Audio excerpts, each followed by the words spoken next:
पोलिसांकडनं फरार झाल्याची माहिती आल्यानंतर रणवीर अलाहाबादियानं आपली पहिली प्रतिक्रिया दिली। मी आणि माझी टीम पोलिसांना सहकार्य करतोय, मला जीवे मारण्याच्या धमक्या येत आहेत असं अलाहाबादिया याने म्हटलंय। माझ्या मनामध्ये प्रचंड भीती निर्माण झालेली आहे, मी कुठेही पळून जाणार नाही अशी प्रतिक्रिया रणवीर अलाहाबादिया याने दिली आहे। मी आणि माझी टीम पोलीस आणि इतर सर्व यंत्रणांना सहकार्य करतोय, मी सर्व प्रक्रियेचं योग्य पद्धतीने पालन करेन।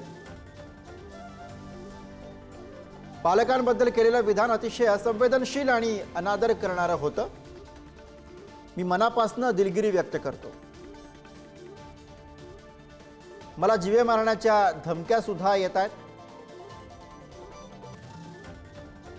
माझी आई उपचार घेत असलेल्या रुग्णालयामध्ये सुद्धा काही जणांनी गोंधळ घातला। आता काय करावं याच्या माझ्या मनामध्ये प्रचंड भीती निर्माण झालेली आहे।